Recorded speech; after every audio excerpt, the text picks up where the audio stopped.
कहेंगे परिवार से मिले हैं, किस तरीके से देखते हैं इतना बड़ा हमला हुआ है? इतना बड़ा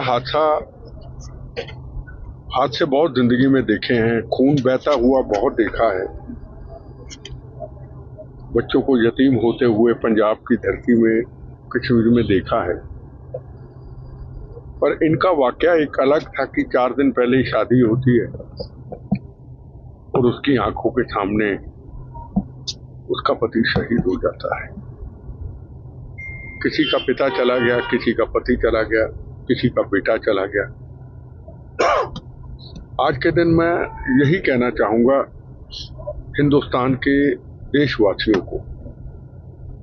हम कई बार कहते जंग कर दो, हम कई बार कहते पीओके पे, हम भी कहते हैं पीओके पे हमला कर दो। देखो, कहना बहुत आसान है, हमें हर चीज आज हिंदुस्तान के प्रधानमंत्री नरेंद्र मोदी जी के ऊपर छोड़ देनी चाहिए। उनके लिए राष्ट्र प्रथम है, जैसे जवानों के लिए राष्ट्र प्रथम है, उनके लिए राष्ट्र प्रथम है। तेरा वैभव अमर रहे, मां हम दिन चार रहे न रहे। बस हमें हिंदुस्तान के लोगों को, दुनिया में बैठे सच्चे भारतीय को आज इजरायली की तरह एक सच्चे भारतीय बनना पड़ेगा, इजरायली की तरह। मैंने इजरायली के अंदर जब गांजा की जंग हुई, मैंने दिल्ली के अंदर को ऐसे स्टूडेंट देखे, ऐसी बच्चियां देखी, बेटियां देखी जो डॉक्टर थी, कोर्स करना आई थी। जब इजराइल की गांजा के साथ जंग हुई को ऐसे व्यापारी देखे, उनके साथ जो कंट्री थे इजराइल के साथ, उन्होंने अपनी दुकानों को खाली छोड़ के, उन बेटियों ने अपनी नौकरी छोड़ के, अपनी पढ़ाई को छोड़ के वो इजराइल चले गए, जंग में शामिल हो गए। हमारे राष्ट्र के ऊपर मुसीबत पड़ी है, हम उस जंग में शामिल होने जा रहे हैं। हम जिए या मरे हमें पता नहीं। तो आज का जो वक्त है, मैंने कभी ऐसा नहीं कहा, पहली बार ये कह रहा हूँ, आज का जो वक्त है, इस वक्त जो माहौल है, क्योंकि पाकिस्तान हदें पार कर चुका है। आपने देखा होगा पिछले 7 साल के अंदर कोई बम ब्लास्ट बड़ा नहीं हुआ, कोई वाकया नहीं हुआ, कोई पार्लियामेंट जैसी घटना नहीं हुई, कोई पुलवामा जैसी कोई ऐसी घटना नहीं हुई। ये बड़ी घटना इल्जाम देके उन्होंने किए कराए पे पानी फेर दिया सारा। और आज सबको सड़कों पे आके श्रद्धांजलि के साथ साथ नरेंद्र मोदी जी को ये कहना चाहिए, हम आपके साथ हैं, जो भी डिसीजन लेना है उसका नफा नुकसान पब्लिक का हमारा क्या होता है हमें लेना देना नहीं। हमारी आने वाली जो नस्लें हैं उनको आतंकवाद से मुक्त करा दो, जैसे आपने आगे कराया। हमेशा आतंकवाद से मुक्त हमारी नस्लें, हमारी जनरेशन। देखो, छोटा सा बच्चा था, वो चला गया, ऐसे सब चले गए। हमारी नस्लों के लिए आने वाले टाइम पे आतंकवाद को मुक्त करा दो, पर वो अकेले नहीं कर पाएंगे, उनको हिंदुस्तान की जनता का सहयोग चाहिए। जो भी फैसला लेना है वो फैसला ले। कल जिस तरीके से भुट्टो ने कहा हम खून की नदियां बहा देंगे, तो कोई बात नहीं, हम तैयार खड़े हैं, आओ तो सही, वहां आओ तो सही। हमारी फोर्स तैयार खड़ी है, हमारी नेवी तैयार खड़ी है, हमें आर्मी हमारी तैयार खड़ी है, हमें एयरफोर्स तैयार खड़ी है। जिन्होंने बालाकोट के अंदर पुलवामा के हमला किया था, 15 दिनों के अंदर, 15 मिनट के अंदर जिंदा शहीद की तरह उनके कैंप तबाह करके आए थे।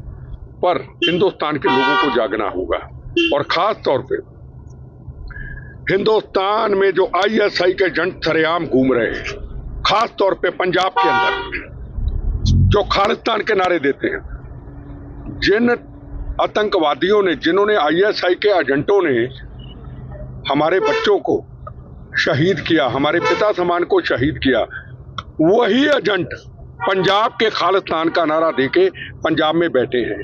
मरते पाकिस्तान में है जी मैल सिंह बब्बर, परमजीत सिंह पंजवड़, हजारों बेगुनाहों के कातिल मरते वहां है, तो क्रियाक्रम उनका पंजाब में होता है। ये कल की बात है, ये हमले से 4 दिन पहले की बात है।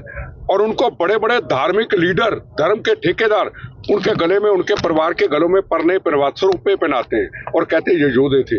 ये ISI के एजेंट नहीं है। अगर ये ISI के एजेंटों ने आके बेगुनाहों का कत्लेआम किया, बहनों के सुहागों को जाड़ा, बच्चों को यतीम किया, किसी का पति चला गया, किसी का बेटा चला गया, किसी का पिता चला गया, और ये ISI के एजेंट नहीं है। खालिस्तान के नारे देने वाले, दुकानदारी चलाने वाले और पाकिस्तान के टुकड़ों पे पलने वाले कोई बब्बर खालसा नहीं है, कोई खालिस्तान कमांडो फोर्स नहीं है, कोई खालिस्तान जिंदाबाद फोर्स नहीं है।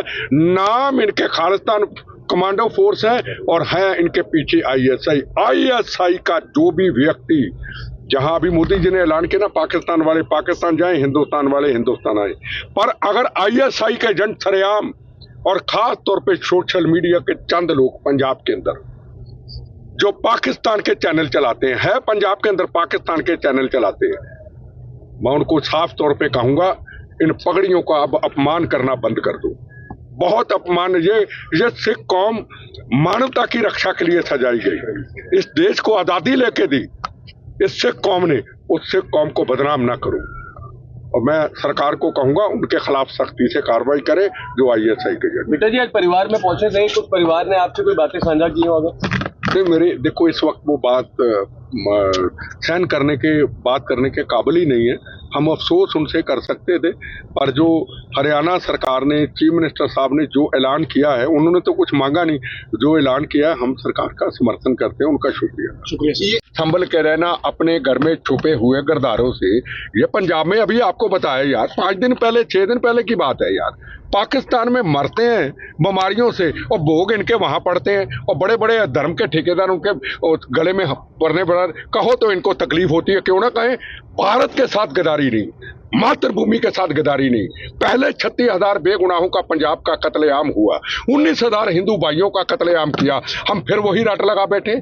किसान आंदोलन होता तो चले जाते दिल्ली के अंदर तिरंगे झंडे का अपमान करने के लिए। क्या यार, क्या ये मजाक क्या है?